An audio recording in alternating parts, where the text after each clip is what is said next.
प्यारे दोस्तों, पुलिस जब एक बेकसूर नमाजी के साथ में मारपीट करने लगी और जब उसे गिरफ्तार करने लगी तो अल्लाह की कुदरत ने एक बंदर भेजकर ऐसा करिश्मा दिखाया कि उसको देखकर सारे पुलिस वाले भी हक्के बक्के रह गए और सजदे में गिर पड़े।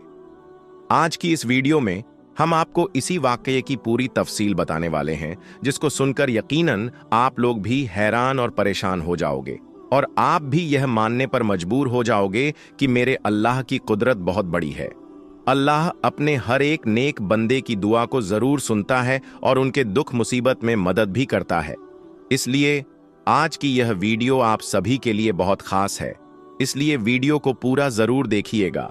और अगर आपको अल्लाह की कुदरत पर मुकम्मल भरोसा है तो कमेंट बॉक्स में अल्लाहू अकबर लिखकर इसको शेयर कर दें ताकि और भी लोगों के पास यह वीडियो पहुंच सके। तो चलिए शुरू करते हैं आज की वीडियो।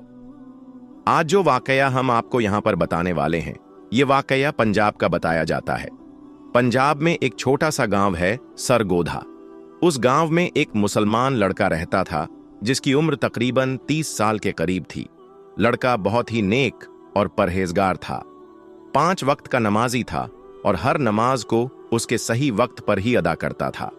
वह कोशिश करता था कि हर नमाज मस्जिद में जमात के साथ ही अदा करे। यही वजह थी कि उस लड़के का ज्यादातर वक्त मस्जिद में ही गुजरा करता था। और यही नहीं, जब यह लड़का नमाज से फारिग हो जाता तो उसके बाद यह कुछ वक्त के लिए मस्जिद के एक कोने में बैठ जाता और कुरान पाक की तिलावत भी करता था। और वह ऐसा हर नमाज के बाद में किया करता, यानी कि हर नमाज के बाद वह थोड़ी देर कुरान पाक जरूर पढ़ता था। उसकी इस आदत के बारे में सभी नमाजियों को अच्छी तरह से मालूम था। उस नौजवान का इस्लाम से इतना ज्यादा लगाव देखकर सारे लोग उस पर ना सिर्फ नाज करते बल्कि उसकी बहुत ज्यादा इज्जत भी किया करते थे। यह लड़का हर किसी से हुस्न अखलाक के साथ पेश आया करता था और कोशिश करता था कि उसकी वजह से कभी भी किसी का दिल ना दुखे। और यही नहीं, वह हरदम यह भी कोशिश करता रहता कि वह किसी जरूरतमंद की मदद भी कर सके। इसी वजह से गांव के सारे लोग उसके अखलाक के दीवाने थे। लेकिन दूसरी तरफ उस नौजवान का एक छोटा भाई था जो बहुत ही अय्याश किस्म का था।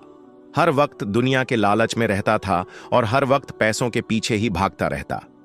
फिर कुछ दिन गुजरे कि एक दिन अचानक इनके वालिद का इंतकाल हो गया। उस सदमे के बाद बड़ा भाई अंदर ही अंदर से टूट गया। इसीलिए फिर वह ज्यादा वक्त मस्जिद में ही गुजारने लगा था। वहीं दूसरी तरफ उसका छोटा भाई हर वक्त यह भी कोशिश करता रहता कि वह किसी न किसी तरीके से अपने बड़े भाई की जमीन हड़प ले और उसकी जमीन को अपने नाम कर ले। यानी कि वह इस कोशिश में रहने लगा कि वह कैसे भी करके बाप की जमीन में से बड़े भाई का जो हिस्सा था वह अपने नाम करवा ले। इसीलिए फिर छोटे भाई ने अंदर ही अंदर बड़े भाई के खिलाफ साजिशें रचना शुरू कर दी, मगर वह किसी भी तरह से अपने इस मकसद में कामयाब नहीं हो सका। दोस्तों, उसके बाद जब छोटे भाई की तमाम कोशिशें बेकार हो गईं, तो फिर एक दिन छोटे भाई ने सोचा कि क्यों ना वह उसके लिए अपने बड़े भाई की सबसे पसंदीदा चीज यानी कि मस्जिद का इस्तेमाल करे। इसलिए फिर वह सोचने लगा कि वह अपने बड़े भाई को मस्जिद के ही किसी काम में फंसा दे, किसी चोरी में फंसा दे, जिससे वह मस्जिद में जाने से रुक जाए। और उसको यह भी मालूम था कि उसका बड़ा भाई 5 वक्त का नमाजी है और मस्जिद से बहुत ज्यादा लगाव भी रखता है। इसीलिए वह मस्जिद के बगैर नहीं रह सकता।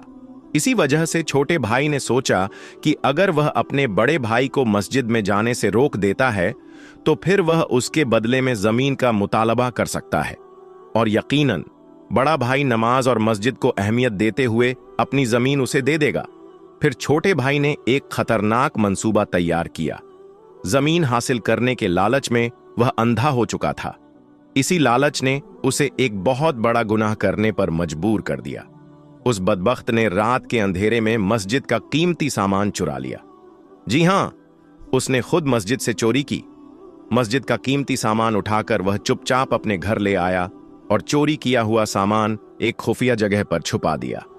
फिर अगले ही दिन वह खुद ही पुलिस वालों के पास पहुंचा और देखिए उसकी मक्कारी। वह पुलिस के सामने मासूम बनकर कहने लगा, साहब, हमारी मस्जिद में चोरी हो गई है।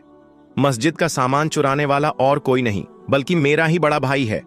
उधर दूसरी तरफ बेचारा बड़ा भाई, उसे तो इस साजिश के बारे में कुछ भी नहीं पता था। वह तो हमेशा की तरह नमाज अदा करने मस्जिद की तरफ जा रहा था, सच्चे दिल से अल्लाह की इबादत में मशगूल था। और जैसा कि हर बार वह सजदे में गिरकर अल्लाह से दुआ कर रहा था, ऐ अल्लाह, मुझे हर मुश्किल से निजात दे। अगर मैं कभी किसी बड़ी मुसीबत में फंस जाऊं तो मेरी गैब से मदद फरमा। दोस्तों, जैसा कि हमने आपको पहले ही बताया, छोटे भाई ने चोरी करके बड़े भाई पर इल्जाम लगा दिया था। और फिर अगले ही रोज जब बड़ा भाई नमाज के लिए मस्जिद की तरफ जा रहा था, तभी पुलिस वाले उसे ढूंढते ढूंढते मस्जिद के दरवाजे तक आ पहुंचे। और फिर वो लम्हा आया जब इंसाफ का इम्तिहान होना था। पुलिस वालों ने उस बेगुनाह नौजवान को रोका और सख्त लहजे में कहा, तुम्हें गिरफ्तार किया जाता है। यह सुनते ही बेचारा बड़ा भाई घबरा गया। उसकी आंखें फटी की फटी रह गईं। उसका दिल जोरों से धड़कने लगा। वह परेशान होकर पुलिस वालों से पूछने लगा, लेकिन क्यों? मैंने क्या किया है? मेरी क्या गलती है? मेरा कसूर क्या है? मैंने कौन सा जुर्म किया है? आप मुझे क्यों गिरफ्तार कर रहे हैं? वह गिड़गिड़ाने लगा। बराए मेहरबानी, इसलिए हम तुम्हें गिरफ्तार करते हैं। यह सुनकर बेचारा बड़ा भाई हक्का बक्का रह गया। वह सोचने लगा, यह कैसे मुमकिन है? मुझ पर यह इल्जाम किसने लगाया होगा? लेकिन उसे कुछ भी समझ में नहीं आ रहा था। बेबस और लाचार होकर वह वहीं जमीन पर बैठ गया और अल्लाह से मदद की गुहार लगाने लगा। उसकी आंखों में आंसू थे, दिल सहमा हुआ था और वह गिड़गिड़ा कर दुआ करने लगा, या अल्लाह, मेरी इस मुसीबत की घड़ी में मेरी मदद फरमा। या अल्लाह, तू जानता है कि मैं चोर नहीं हूं। मैं कभी किसी की चोरी नहीं कर सकता, ना ही मैंने मस्जिद से यह कीमती सामान चुराया है। या अल्लाह, तू अपनी कुदरत से कोई ऐसा करिश्मा दिखा कि सब लोग यह मानने पर मजबूर हो जाएं कि मैं बेकसूर हूं। दोस्तों, पुलिस को मस्जिद के दरवाजे पर देखकर आसपास के बहुत सारे लोग जमा हो गए। सभी लोग परेशान थे और गुस्से में पुलिस वालों से कहने लगे, इस लड़के को हम अच्छी तरह से जानते हैं। यह लड़का बेकसूर है। यह तो 5 वक्त की नमाज पढ़ने के लिए हमेशा इस मस्जिद में आता है। एक बुजुर्ग आगे बढ़कर बोले, इसके अखलाक इतने अच्छे हैं कि हम सब गवाही देते हैं कि यह लड़का नेक दिल इंसान है। यह कभी भी मस्जिद से चोरी नहीं कर सकता। जिसने भी इस पर इल्जाम लगाया है वह सरासर झूठा है। लेकिन उनकी गवाही सुनकर भी पुलिस वाले नहीं माने। उन्होंने सख्त लहजे में कहा, हमको इस लड़के के खिलाफ पुख्ता सबूत मिले हैं, इसलिए हम इसे गिरफ्तार करेंगे। इतने में वह छोटा भाई भी वहां पहुंच गया और अपने बड़े भाई को एक तरफ ले जाकर कहने लगा, यह सब मेरा किया धरा है। मैंने ही तुम पर इल्जाम लगाया है। अगर तुम्हें अपनी इज्जत प्यारी है तो अपनी जमीन मेरे हवाले कर दो। जो हिस्सा तुम्हें मिला है वह मेरे नाम कर दो। मैं तुम्हारी इज्जत बचा लूंगा और तुम्हें जेल जाने से भी रोक दूंगा। मस्जिद का चोरी किया हुआ सामान जो मैंने छुपा रखा है, मैं उसे खुद पुलिस के हवाले कर दूंगा। यह सुनकर बड़ा भाई अंदर से टूट गया। उसकी आंखों में आंसू आ गए। अब उसे सब समझ आ गया था। तो ये सब मेरे छोटे भाई की ही साजिश थी। लेकिन दोस्तों, अल्लाह की कुदरत को कौन रोक सकता है? अचानक कहीं से एक बंदर नमूदार हुआ, लेकिन यह कोई आम बंदर नहीं था। इसके एक हाथ में मस्जिद का वही कीमती सामान था जिसे छोटे भाई ने चुराकर अपने घर में छुपाया था। छोटे भाई के चेहरे का रंग उड़ गया। पुलिस वाले भी बंदर के हाथ में मस्जिद का चोरी हुआ सामान देखकर दंग रह गए। अब उन्हें समझ आ चुका था कि जिसे वह गिरफ्तार करने जा रहे थे वह तो बेगुनाह है।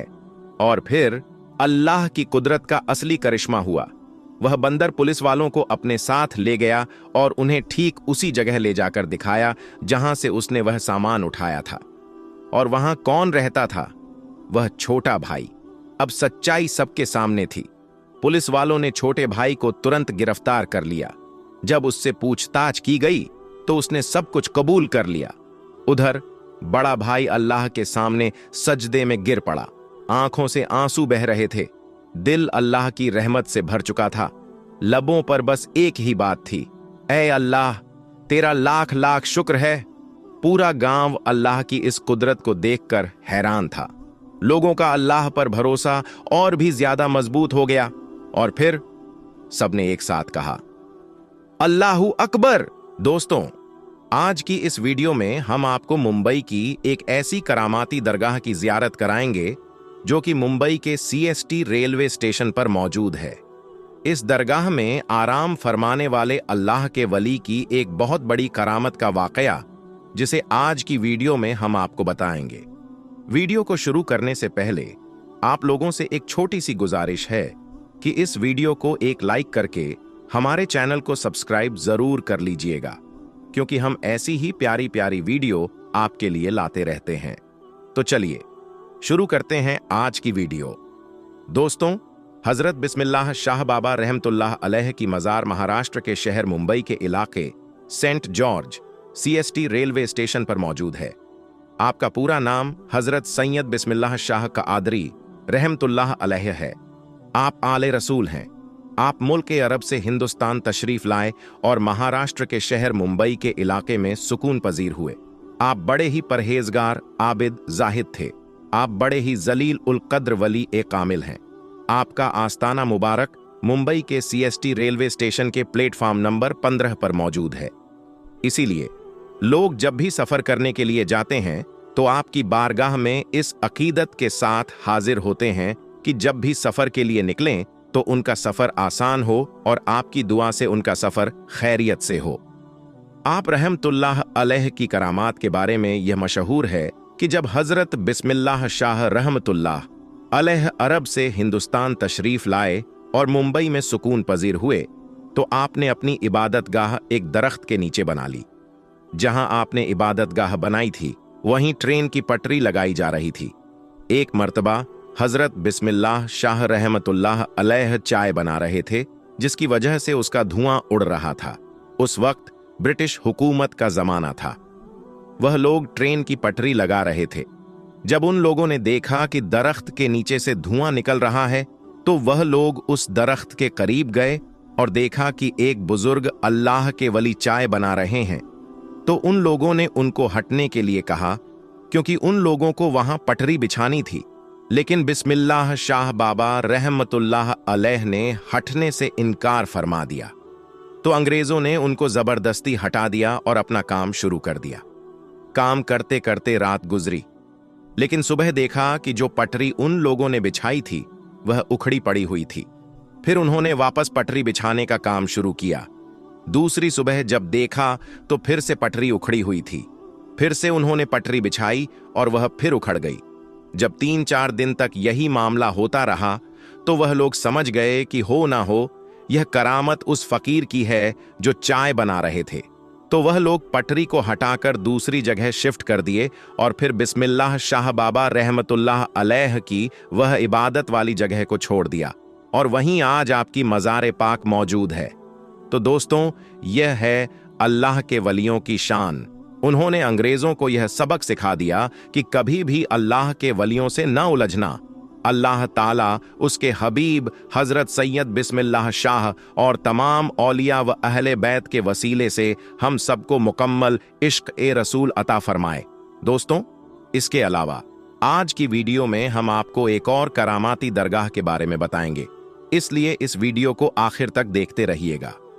दोस्तों, आपने तो बहुत सी करामात के बारे में सुना होगा, लेकिन आज हम आपके सामने एक ऐसी करामात पेश करने जा रहे हैं जिसका हर किसी को यकीन करना बड़ा मुश्किल है। जी हां, आज हम आपके सामने एक ऐसी करामात का तज़किरा करने जा रहे हैं जिसकी वजह से एक ट्रेन एक जगह रुक गई और आगे नहीं बढ़ रही थी। जी हां दोस्तों, यह करामत हजरत सैयद रहमतुल्लाह अल शाह उर्फ चुन बाबा की है। आपकी करामत के चलते एक ट्रेन अपनी जगह पर खड़ी हो गई, मानो वह बर्फ सी जम गई। ट्रेन आगे बढ़ ही नहीं रही थी। उस पर सफर करने वाले तमाम लोग परेशान हो गए। फिर कैसे यह ट्रेन आगे बढ़ी और कैसे हुई यह करामत, आइए आज की इस वीडियो में हम जानते हैं। दोस्तों, हजरत चुन बाबा रहमतुल्लाह अलैह आपका नाम हजरत सैयद अली शाह रहमतुल्लाह अलैह है। आपका आस्ताना ए मुबारक उज्जैन में है।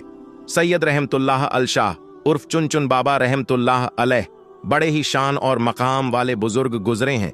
आपसे बेशुमार करामात का ज़ुहूर हुआ, लेकिन एक करामात ऐसी है जिसे सुनने के बाद आप सभी हैरत में पड़ जाएंगे।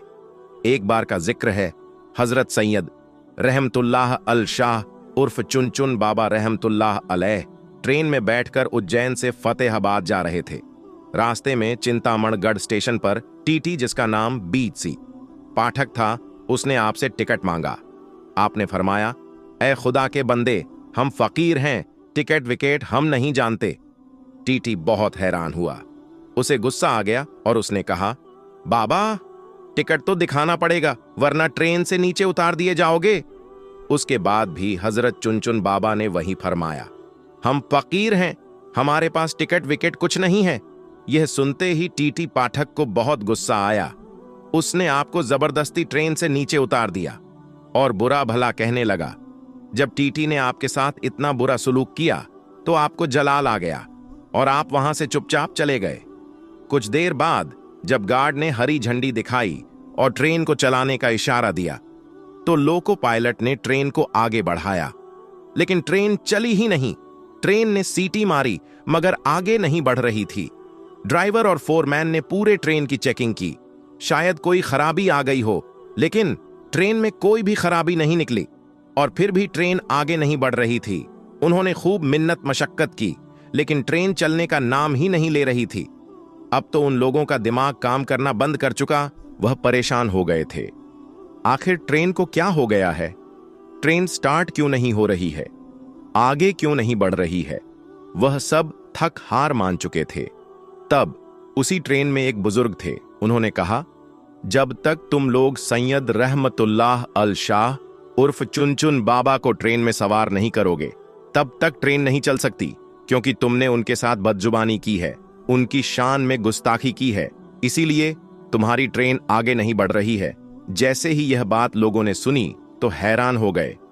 सारे ट्रेन अधिकारी चुनचुन बाबा के आगे हाथ जोड़कर माफी मांगने लगे, गिड़गिड़ाने लगे। हजरत सैयद रहमतुल्लाह अलैह उर्फ चुनचुन बाबा ने फरमाया, मुझसे टिकट मांगता है, जबकि ट्रेन में मौजूद काफी लोगों के पास टिकट नहीं है, क्योंकि उज्जैन रेलवे खिड़की पर टिकट ही नहीं है। सारे अधिकारी ये सुनकर हैरान हो गए। जब अधिकारियों ने ट्रेन में तलाश किया तो हकीकत में किसी के पास टिकट नहीं निकला और ना ही उज्जैन टिकट घर में कोई टिकट मिला। फतेहाबाद की टिकट गायब थी। अल्लाहू अकबर! यह करामत देखकर वह सारे लोग बहुत शर्मिंदा हुए। टीटी पाठक भी बहुत शर्मिंदा हुआ। अब वह लोग समझ गए कि हजरत रहमतुल्लाह अल शाह उर्फ चुनचुन बाबा बड़े ही करामात वाले हैं।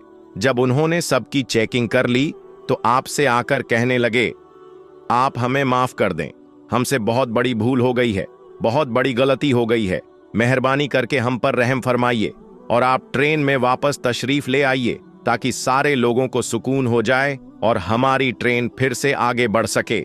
इसके बाद सैयद रहमतुल्लाह अल शाह उर्फ चुनचुन बाबा को उन पर रहम आ गया और आप रेल में वापस तशरीफ ले आए। जैसे ही आप ट्रेन में बैठे, ट्रेन वैसे ही आगे बढ़ने लगी। सुभान अल्लाह! दूसरे दिन टीटी पाठक को किसी वजह से नौकरी से निकाल दिया गया। टीटी को अपनी गलती का एहसास था।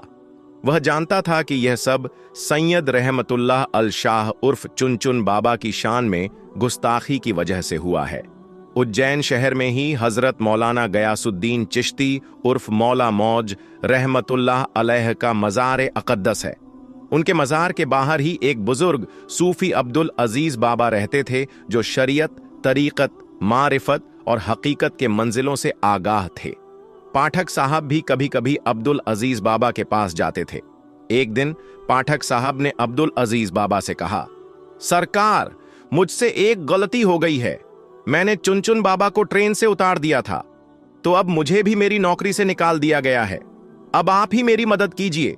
मेहरबानी करके आप मेरी सिफारिश हजरत सैयद रहमतुल्लाह अल शाह उर्फ चुनचुन बाबा से कर दें, ताकि मेरी जिंदगी की रेल वापस पटरी पर आ जाए। हजरत अब्दुल अजीज बाबा को चुनचुन बाबा के जलाल का बखूबी इल्म था। पहले तो वह तैयार नहीं हुए, लेकिन पाठक साहब के इसरार करने पर अब वह हजरत रहमतुल्लाह अल शाह उर्फ चुनचुन बाबा के पास जाने को तैयार हो गए। हजरत अब्दुल अजीज बाबा चुनचुन बाबा के पास गए और कहा, हुजूर, उसे अपनी गलती का एहसास है, वह अपनी नौकरी से निकाल दिया गया है, उसके बाल बच्चे अब क्या खाएंगे, वह मर जाएगा, आप उस पर रहम फरमाइए। हजरत